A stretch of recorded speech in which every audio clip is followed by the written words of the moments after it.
Hey guys, welcome back to my channel. My name is Jazmin. If you have no idea who I am a first generation low income undergraduate at Stanford University, and I made this channel to help other first generation low income students get better access to higher education through my college related videos.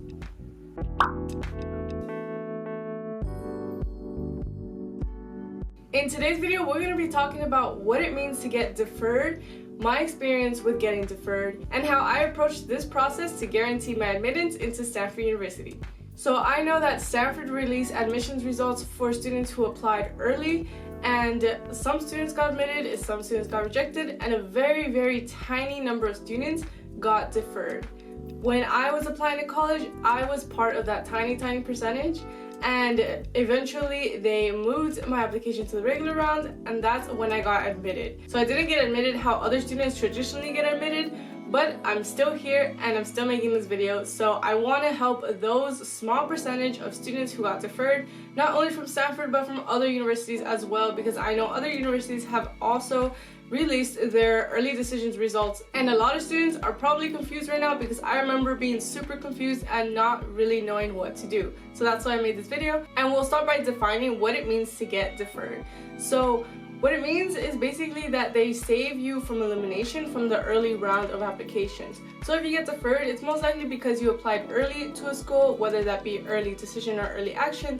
Check out my video on what's the difference between early decision and early action. And the university decided not to admit you right away. They want to give your application a second chance and a second look by deferring it onto the regular round of applications, which is usually have a later due date and the date where most students apply. So my admissions officer told me that they wanted to put my application on hold and wanted to obtain more information about me and about my grades to see if I was qualified for Stanford, or if I had all of the materials that they needed, or if I fit into the puzzle that they were building for the Stanford class of 2023.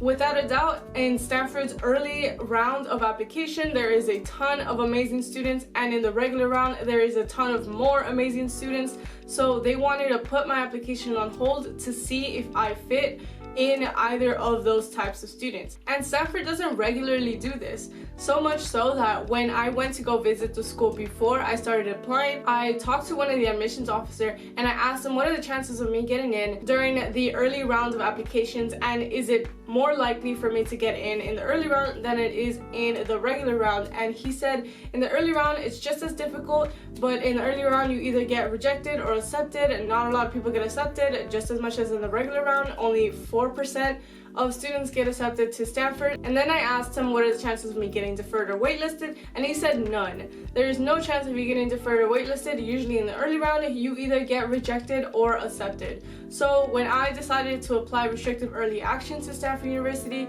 and then I got my results on December 7th or something like that, I was so nervous because I knew that it was then and there that I was going to get my final decision of whether or not I was going to be admitted to the school. It was my dream school. It's the only place that I wanted to be, and when I opened my admissions letter, it said deferred. So I just got an email from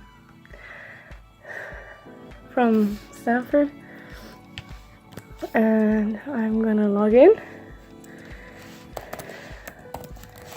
I'm shaking.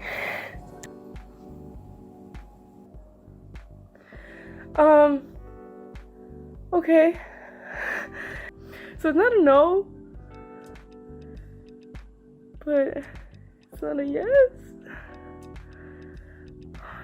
So I had no idea what that meant. I was like, okay, this doesn't mean I got accepted. It also means that I didn't get rejected, so I don't really know what it means. And eventually I figured it out, and I had to fill out a form that they sent me, and I'm sure that people who got deferred are being sent the exact same form, where they want you to provide additional information about what you have done since you've applied. Since you applied early, most likely the application that you submitted was in November, and a whole month has passed since then, a couple weeks have passed since then, and you might have new information that might be helpful to your application to make it a stronger application. So I have 5 steps that you should take once you've received this deferment email and this news. First of all, you should congratulate yourself, because most likely, especially if it's from Stanford or any other university, it was your top choice if you applied early, and it's most likely a very selective school. So if you got deferred, it means you're still alive. It means that you're not eliminated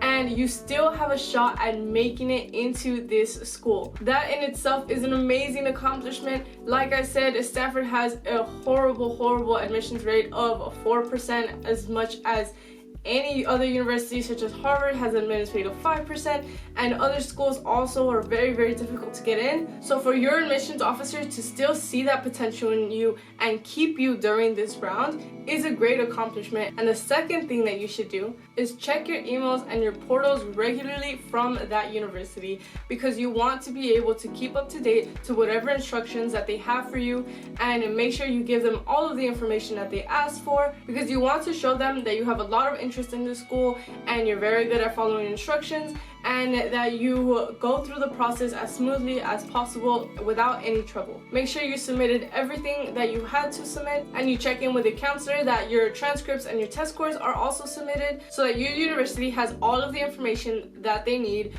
to decide whether or not you get admitted. The third thing that you should do is remember to only worry about the things that you can control. So the application that you already submitted, it's already been submitted. You can't edit it, you can't modify it, you can't remove stuff. But usually when you get deferred, you are given a form where you provide additional information and you can add stuff to your application. So make sure that you read over your original application so that you know what information they have, and you don't give them repeated information. Instead, you give them a new updates about what different accomplishments and awards you've received since you submitted your application, and to focus on the things that you have control over. So this also includes your grades. I know when I spoke to my admissions officer, he said that one of the most convincing factors towards pushing my application into admittance was my grades, that I continue to take difficult classes even after college application season, and I still succeeded in those classes. I was taking the AP exams for those classes, and he thought that that was very impressive. So they knew that I actively challenged myself academically, and that was an important thing for them, because of being a low-income student from an underfunded school, my test scores weren't the best, my GPA was not as impressive as others, but I still pushed myself and I still was trying to be the best student that I could be, and that impressed my readers. My fourth step, and I kind of already covered this, is checking over your college application that you already submitted and asking yourself, what is missing? What is something that I have not included in this application that might be helpful for my readers to know? In my case, during that whole college application season, I remember that we had the LAUSD 6-day teacher strike, and that was important because it meant that I had to put a pause on my academics and join this movement with my teachers, and that was something that affected my senior year, on top of other things that I had to balance. And I know that one thing that you guys can talk about is online learning and how your school is approaching this online format. What has been your experience over Zoom? What does that look like at your school? It's not the same at all schools. So this is a great opportunity for you to elaborate on your situation in your school or in your family, or any other factors that might be important to your life. Now, my last step is not necessarily applicable to all students. Please make sure that you check in with your university and follow the university instructions. But my last step is to send a letter of continued interest to your admissions officer, whoever that may be. A lot of times the admissions office website of your university has a list of the different officers and what regions they cover, so you can send an email to them and tell them thank you for deferring my application, I really appreciate it, and tell them that you would love to attend this school if you were admitted. Now, I say be careful when doing this, because some schools may not want you to provide additional info or send additional info, and if they tell you don't send us anything else other than this form, and you send them an email or you send them something else, then that might reflect negatively on your admissions process, because they see that you can't follow instructions. And even though it might be a positive letter or a positive piece of information, they didn't ask it from you, and they specifically told you not to send additional information, so it might look bad on your application. So definitely check in with your school if they allow you to send additional info, and if they don't, then don't. Only send out the form and try to maximize as much as you can with that form. But always remember that you only have control over so much. These admissions officers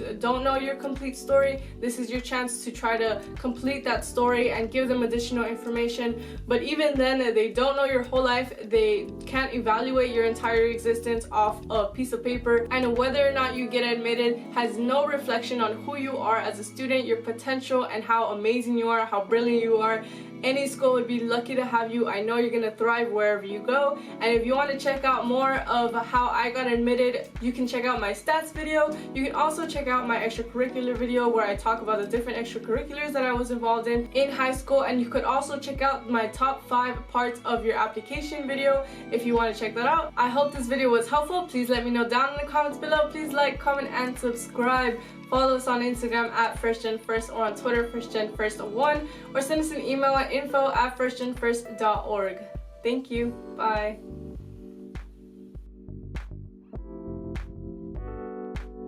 So I didn't get admitted how it's tradition.